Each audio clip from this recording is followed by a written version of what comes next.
Jeff, I've done a little bit of research on you, and I know that in addition to writing a really good book that I happened to have read last night called Who's Haunting the White House. Oh, cool. Yeah, it was great. You also launched ghostvillage.com, is that correct? Right. Okay, and can you just... And I wrote 8 other books, too. If I could just sort of start with you telling me how you got into, looking into ghosts and writing books about it and what have you. Yeah, well, I grew up in an old New England town in Connecticut. I was actually born in Massachusetts, but then lived all over the Northeast, and did most of my growing up in a town called Newtown, Connecticut. And I had friends from a young age who were very matter-of-fact about their houses being haunted.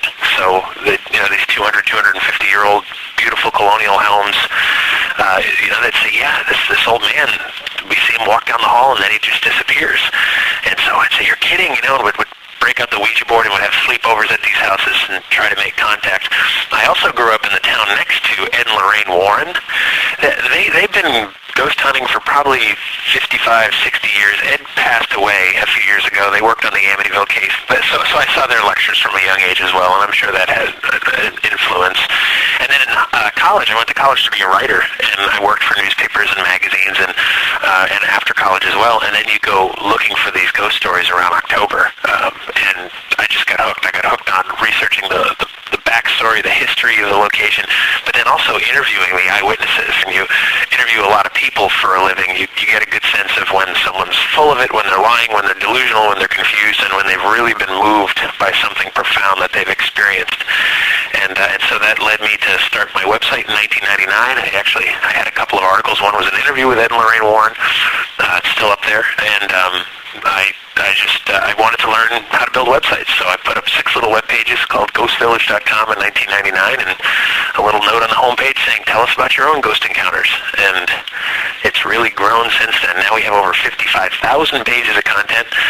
People from all over the world are contributing, and it's just become really a global community. From there, I started writing other articles for Paranormal magazine, started writing books, doing lectures, TV shows, and all that other stuff, and now this is my full-time job.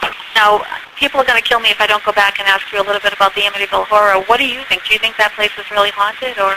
I actually, in a book I wrote called Our Haunted Lives, Amityville has been done to death, if you'll excuse the pun.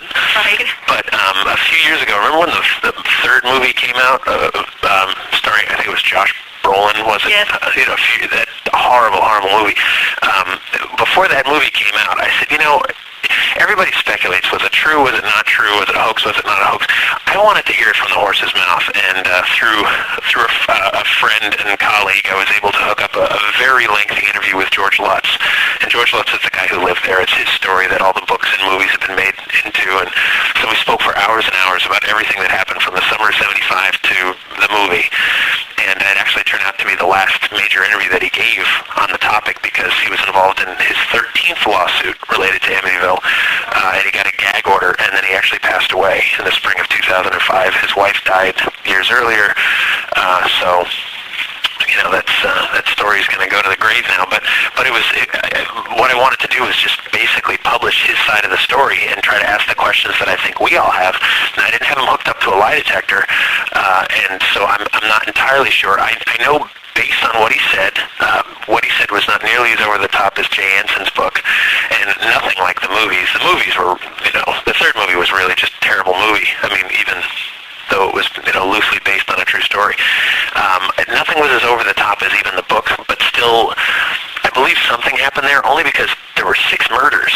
Something really gruesome happened in that house. That's a fact, indisputable. And that stuff leaves a mark. And I heard an interview with his son just actually a few months ago with George Lutz's son, actually Kathy's son, who said, I think he exaggerated a lot of things, but I remember seeing things in that house. So I do believe something went on, and based on my conversations with the Warrens about it, something happened in that house. But then you have to know that people have lived there right along ever since. I went to college out on Long Island, so I remember seeing that house. A friend took me by it. I think something happened there. Exactly what, I don't think we'll ever know. No, is that interview that you have with George Lutz still on the internet? There's a little bit of it on the internet, but the full interview is in my book, Our Haunted Lives. Okay, so that's something people should read if they're more interested in reading. Yeah, but there is a clip of it on Ghost Village, too. No, I have to ask you about the Ghost Hunter show that's on TV. Yeah, I'll see those guys Saturday. Oh, really? We're all going to be at the Stanley Hotel in Colorado. Oh, how interesting. What are you going to do, an investigation there? I'm speaking. There's a conference. Oh, okay. There's a conference there, no investigation. Okay. Well, there is an investigation, but when you have 300 people, I don't call that an investigation. I call it a experiential tour. Right. You know, whatever you hear could have been anything, you know.